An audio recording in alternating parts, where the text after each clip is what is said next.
Oi gente, tudo bem?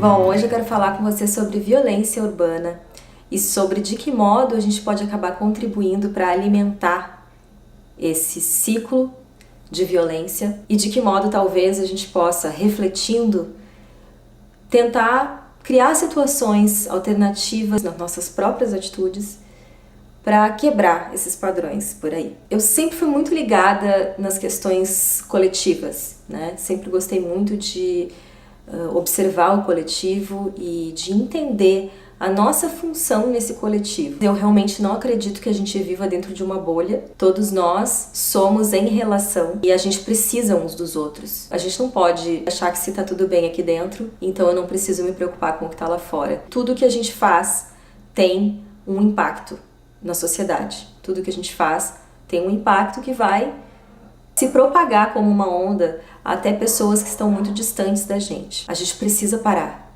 A gente precisa pensar o que está acontecendo e qual é a minha parte nisso. No momento em que a gente enxerga crianças como potenciais inimigos, como bandidos, alguma coisa deu errado. Alguma coisa está muito errada. Já fazia um bom tempo que eu vinha me questionando a respeito dessa loucura que é a gente ter que chegar num momento em que a gente vai educar os nossos filhos ou criar os nossos filhos para desconfiar de um semelhante, para acreditar que aquela pessoa é uma ameaça. Isso sempre me incomodou muito, essa ideia de ter que chegar um momento de eu ter que dizer: olha, filho, você precisa cuidar, porque, sabe, porque alguém pode fazer isso, porque alguém pode fazer aquilo, e ter que começar a revelar essas coisas que não tinham que ser assim, né? Que não precisavam ser assim. E isso me leva para um questionamento interno muito forte. De que forma a gente está alimentando esses padrões de violência? Como a gente pode fazer para não precisar educar para o preconceito? Poxa, como que eu posso fazer para mudar isso, né? Se eu pensar nas minhas atitudes. Muitas vezes a violência nasce de um sentimento de rejeição. Todo mundo quer ser parte, todo mundo quer fazer parte, todo mundo quer ser aceito. E no momento em que isso não acontece, muitas vezes a resposta para isso vem de uma maneira violenta. E a gente não precisa ir muito longe para ver isso. Se a gente observar as crianças mesmo, quando uma tenta brincar com a outra, se uma criança chega e pede para brincar com o brinquedo que a outra criança está brincando e a criança não deixa de jeito nenhum, não quer compartilhar ou não quer brincar junto, essa criança às vezes vai ter um impulso de bater nessa outra criança ou de tentar arrancar o brinquedo da mão dela, porque ela quer de alguma forma fazer parte daquilo e não está conseguindo. Isso gera um sentimento de frustração e de rejeição muito intenso. A gente vê, por exemplo, vídeos circulando na internet de pessoas quebrando lojas inteiras porque foram contrariadas. E são pessoas instruídas, são pessoas que têm uma condição de vida favorável e ainda assim essas pessoas chegam nesse ponto. Agora eu pergunto, como seria viver 24 horas por dia, 365 dias por ano, tendo que lidar com esse sentimento de rejeição? E é isso que acontece com muitas crianças. Ah, Carol, mas agora você vai defender bandido? Não. Primeiro porque eu acho que bandido e mocinho não existe. Não existe bandido porque não existe mocinho. A semente para reações violentas ou pacificadoras está dentro de todos nós. Dependendo da circunstância que a gente está, a gente vai ativar uma ou outra. Então a violência, ela é um produto da sociedade. A violência, ela é um produto da forma como a sociedade está organizada. E se ela é um produto da sociedade, só a sociedade tem poder para acabar com isso ou para diminuir isso consideravelmente. A violência, essas atitudes que são fora do padrão, fora daquilo que é considerado a normalidade ou que é considerado o certo, nada mais são do que pedidos de socorro de uma sociedade doente. São pessoas que não conseguem se sentir parte, não conseguem se sentir aceitas e não conseguindo se sentir parte, elas gritam de alguma forma: olha, eu tô aqui. Entendeu? Você pode fingir que não tá me vendo, mas eu tô aqui. Então isso abre para mim um leque de possibilidades pra gente refletir sobre tantas crianças que a gente rejeita e sobre essas mães que estão atrás dessas crianças, porque essas crianças que no futuro serão adultos e que talvez se tornem bandidos, são filhos de alguém. E eu acho que a gente também precisa se colocar no lugar dessas mães que vivem em realidades muito distantes da nossa. Como deve agir uma mãe cujo filho é ignorado todos os dias? Porque ele chega para conversar com alguém e a pessoa não olha no olho dele, ou ele chega perto de um carro para oferecer uma bala e a pessoa fecha o vidro, ou ele chega na porta de uma loja e ele é expulso porque ele não é bom o suficiente para estar ali circulando naquele ambiente. Com quem que essa mãe desse filho tira satisfação? Não tira. E é essa criança que vai ir reagindo a isso pouco a pouco. A esse sentimento constante de não ser o suficiente, de não estar adequado, de não fazer parte da sociedade. Essas pessoas têm muitas necessidades não atendidas, desde as básicas, muitas vezes, de alimentação, de uma condição digna de vida, até questões do tipo direito de ir e vir, que muitas vezes é infringido pelo simples fato de essas pessoas serem diferentes das outras. Ou seja, a nossa sociedade está organizada em cima do preconceito. Então, se essa pessoa não se veste como ela deveria para estar aqui, ela não pode estar aqui. Quem acolhe essas mães? Quem acolhe essas pessoas? Nessa era que a gente vive de redes sociais, de uma série de outros recursos e mecanismos que a gente tem para fechar a nossa bolha, a gente se isola cada vez mais. E se isolando cada vez mais, a gente deixa de ver o que está acontecendo fora da bolha. E por deixar de ver o que está acontecendo fora da bolha, a gente se dessensibiliza.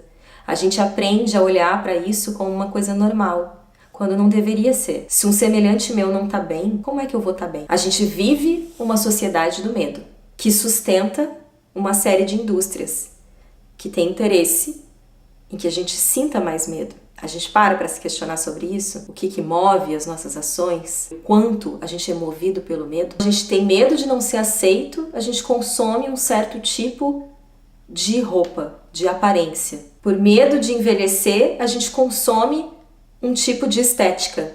Por medo de ficar gordo, a gente consome um certo tipo de alimentação.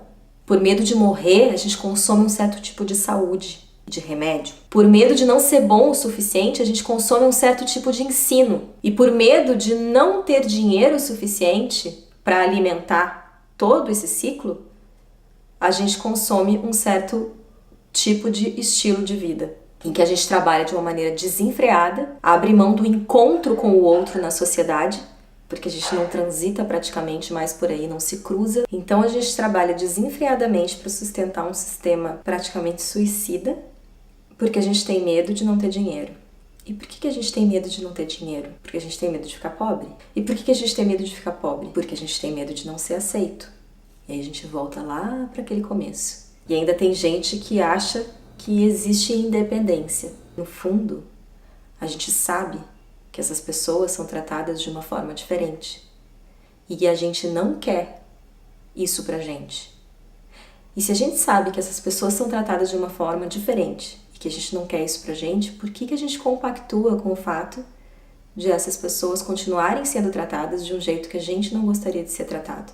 Aí essa criança que cresceu muitas vezes numa família desestruturada, que cresceu muitas vezes vendo pai ou mãe serem presos também, serem arrancados do seu convívio de uma maneira totalmente violenta, que tenta se inserir na sociedade de alguma forma e não consegue de nenhuma maneira a validação dessa sua existência, que não consegue de nenhuma maneira se sentir pertencendo a algo, aí essa criança vira um jovem, vira um adulto e muitas vezes vai cair na criminalidade.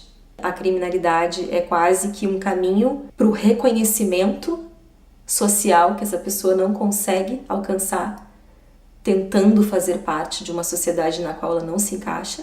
E aí a gente joga toda a culpa da violência em cima dessa pessoa, que é um anormal, é um ser monstruoso, uma pessoa terrível. De fato, se uma pessoa comete atos de violência, essa pessoa precisa de algum tipo de atenção especial. E ela precisa, de alguma forma, rever o que ela fez. Ninguém tem o direito de ser violento com os outros.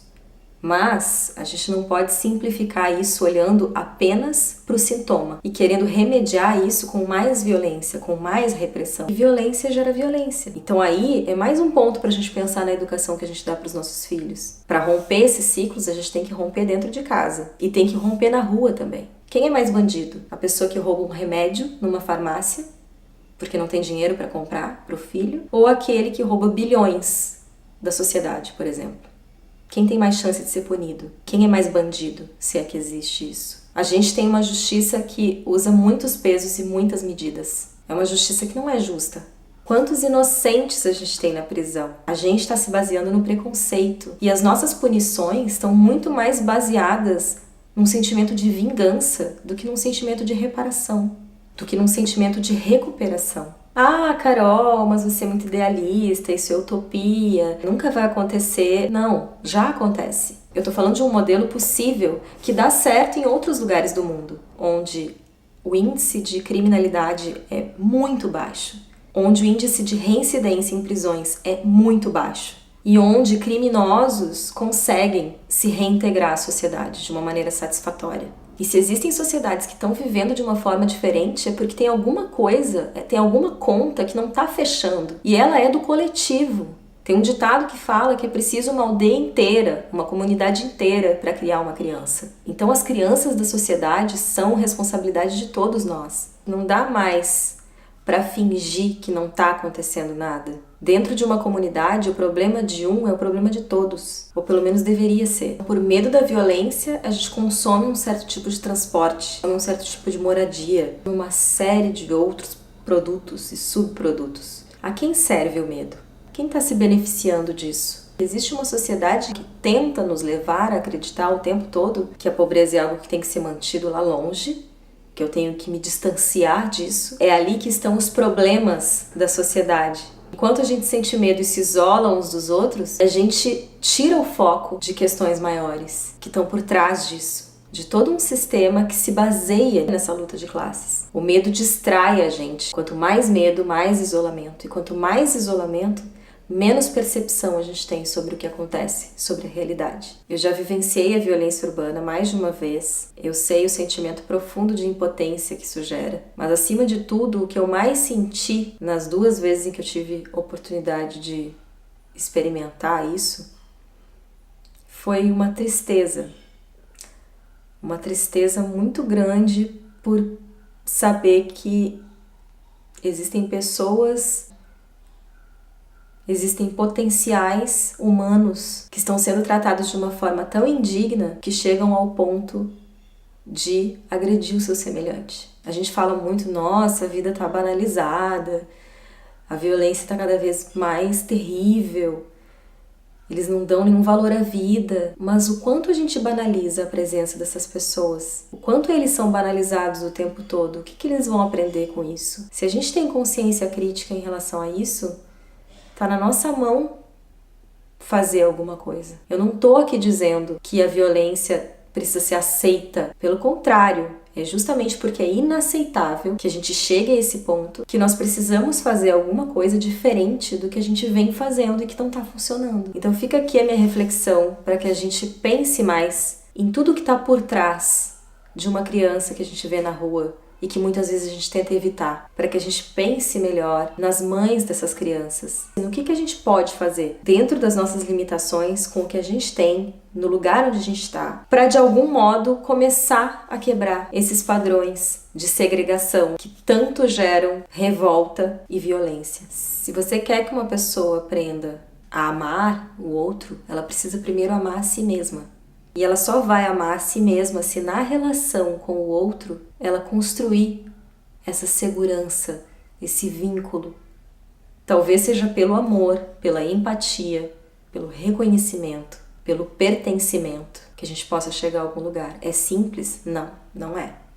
Não é simples. Nem um pouco simples. Todo mundo tem medo, eu também tenho medo. Mas só o fato da gente estar pensando sobre isso já é uma luz para a gente ir encontrando pequenininhas brechas e caminhos de resistência e de pontos de comunicação, de conexão, nos quais a gente possa construir vínculos, elos de amor uns com os outros, com as outras pessoas que fazem parte da sociedade tanto quanto nós, e para que a gente resgate um pouco desse sentimento de comunidade que hoje a gente praticamente não vê mais.